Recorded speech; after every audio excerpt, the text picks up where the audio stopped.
Good morning students, welcome to the session on data structures. In our previous lecture we have studied about the trees.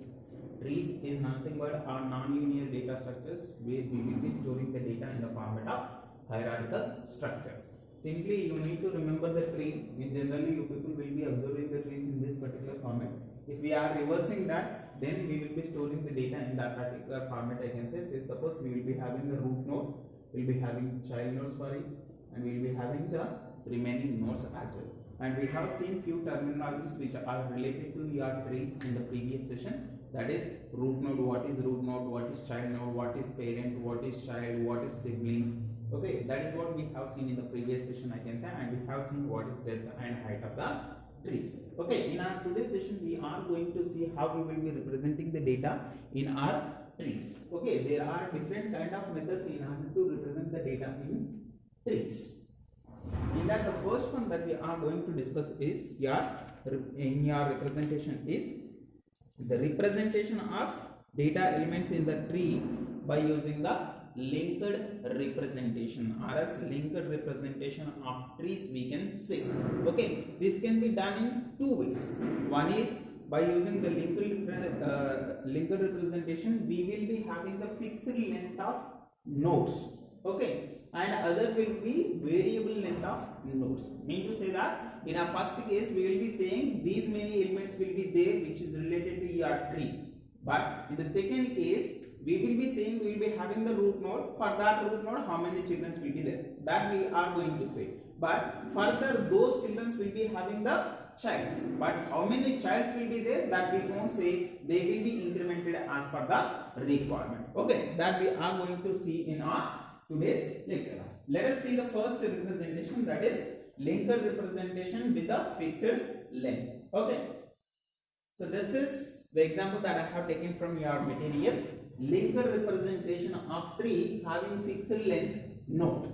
Okay, see here, this is the representation. I will be having the data node which will be acting like a root node for your tree, and this link 1, link 2, link 3 and link n. Link n is the length of your tree. Okay, these many elements can be there in your tree, I can say. For example, if we are constructing the tree by using this particular representation, see one is my tree, one is my root node, and I am having 2 as left child, and I am having 3 as my right child, and again for 2 I am having 4 as my left child and 5 as my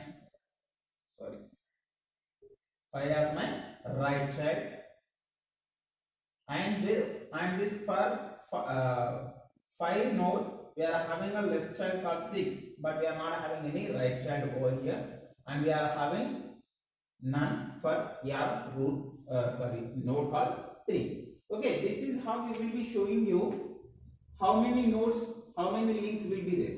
See, if I am showing 2 dots over here, then I can say that we will be having 2 child nodes for this particular root node. And when I am showing 2 dots in the second child or as left child, then this left child will be having 2 more nodes in this particular one. And when I am saying null links, then we will be not having any links or as any child nodes, I can say. In this way we will be representing the data by using the linked representation. Okay, with the fixed length. Mean to say that if you are having n links, n childs will be there. If you are having only one link, one child will be there. If you are having no links, then it will be not having any childs. Okay, now let us go for the next one, that is variable length. Variable length. Now try to observe this. There will be a difference between your fixed size and variable length. See here, in this case we are having similar links, n number of links, but this n number of links are not related to your root node. Okay, this root node will consist of these many sizes. Okay, it may contain any such variable will change its value. N is a variable where it can change its value. So this is your node or as tree example that they have given. In this, the root node is having only one child. The root node having only one child, so this data will contain only n size as 1. Now after this, the data will consist some 2 and which will be having 3 links. Okay, 3 links will be there and these 3 links will be shown here. And again, this 4 will be having only one child, remaining nodes will not have any childs over here. Just try to understand this concept. Okay, see here. This is the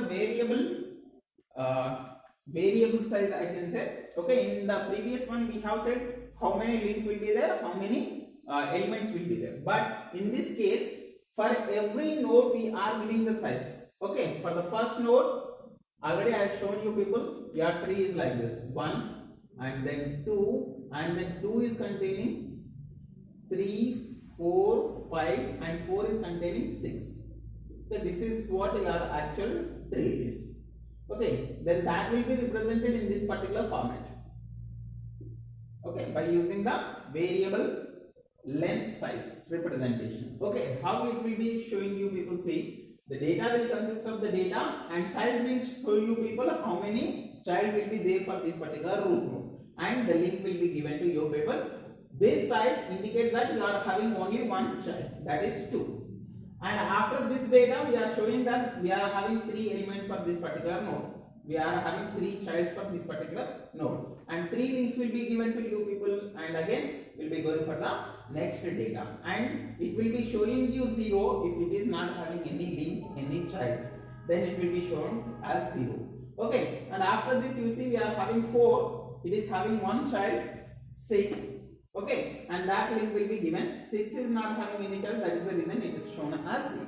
The same way 5 is given the link as 0 because it is not having any childs over there.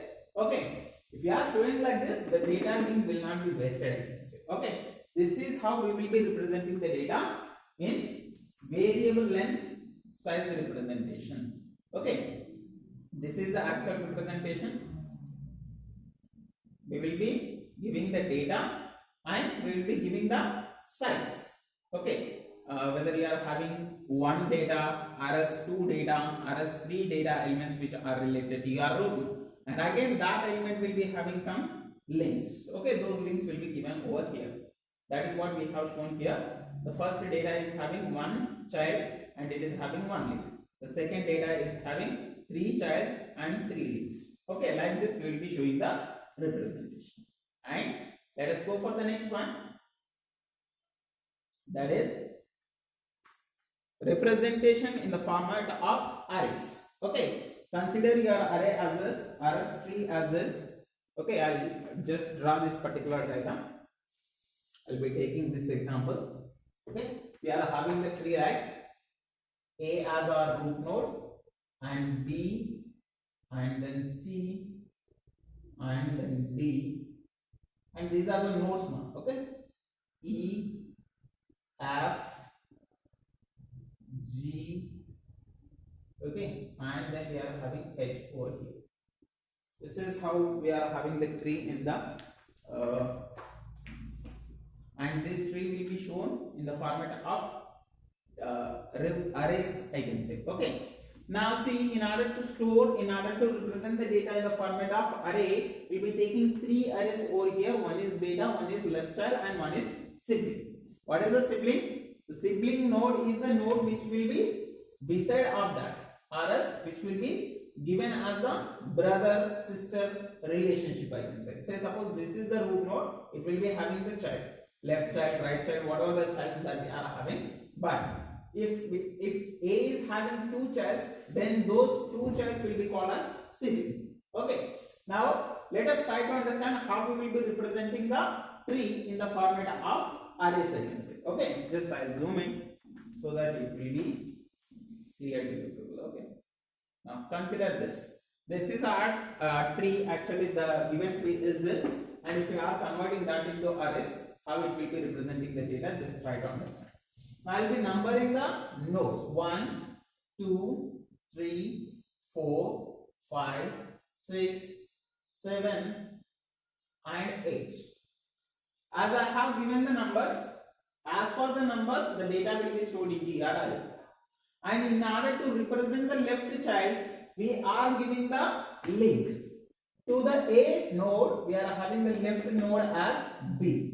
B's index number is 2. That index number will be stored in the left child index. And this B is having the sibling, that is 3 and 4. But you will be storing the element which is beside to it. That is, B is having the beside element as C.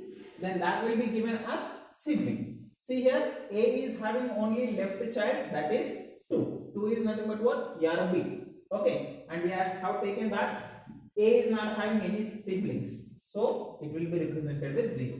And now come to your B. B is having the left child as 5. 5 contains what?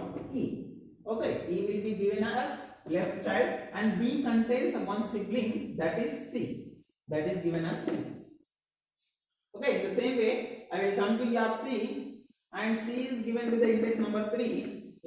C is also containing one more element, that is 7. 7 consists of what? G. Okay, which is left child of your C. And then it is having a sibling called 4, which is consisting of D. And the same way, when I am coming to your D, D is not having any left child, right child, and it is not having any childs, and it is not having any siblings. You can say that you are having C and D. No sir, as I told you people, we are looking forward, we are not looking backward. Okay, if it is having some E over here, then it will be given to your siblings. In the same way, we will be getting E. E will be having the sibling as 6, that is your F, and it will be having the left child as H, that is H.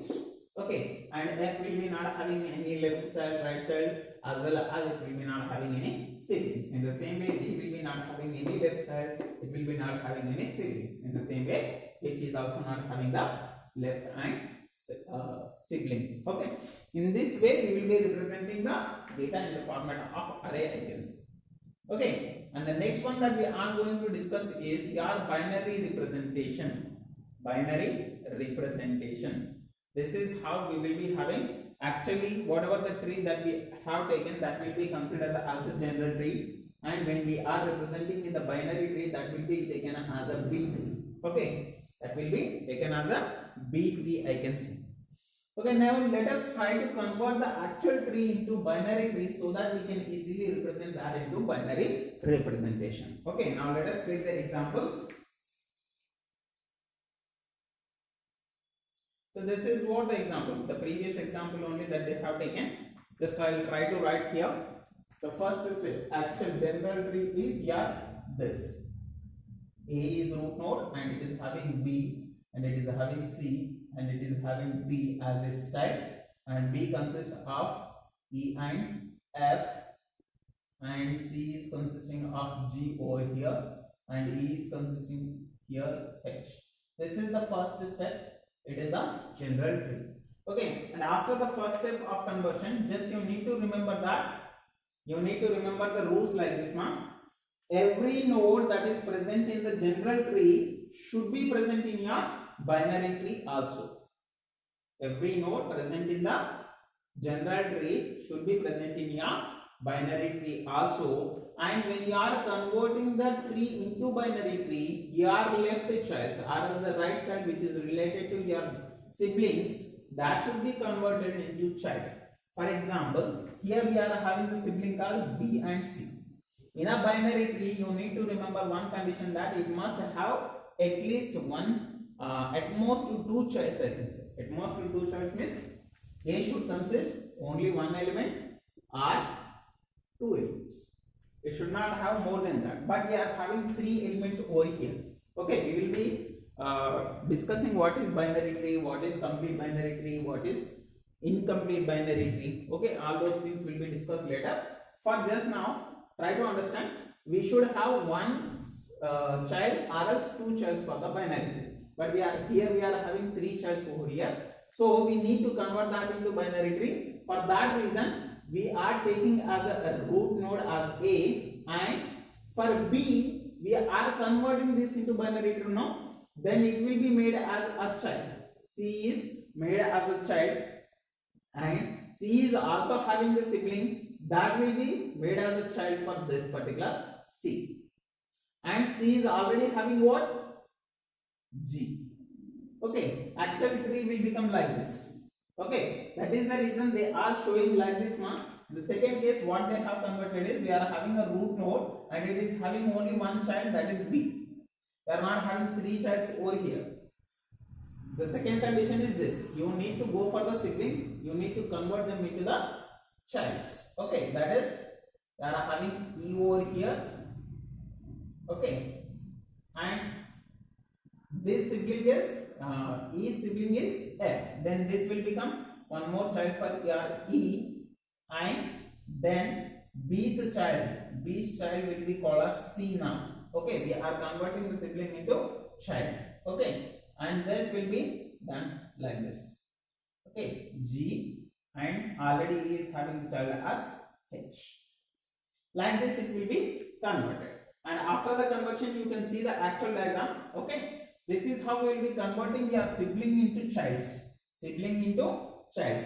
Sometimes in general life, you people can observe, if the head of the family, or else if father passes away, then responsibilities will be taken by the head of the home, I can say, that is brother, big brother, or else elder one who is present in the home. In the same way, we are going to do that. We will be taking the left child as its parents, and then we will be converting the right child as its childs. Okay, like that we will be converting the things. Okay, after the conversion, your tree will be looking like this one.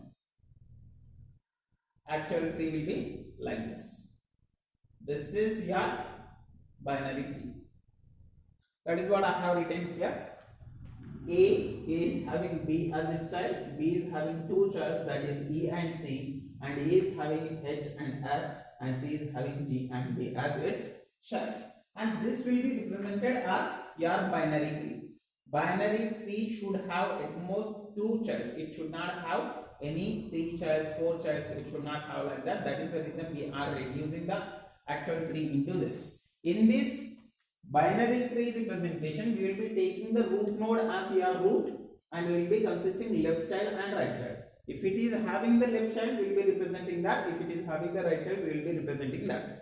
Okay, if it is not having any representation, then we will be putting the null, or else we will be crossing them in order to represent we are not having any left child or right child.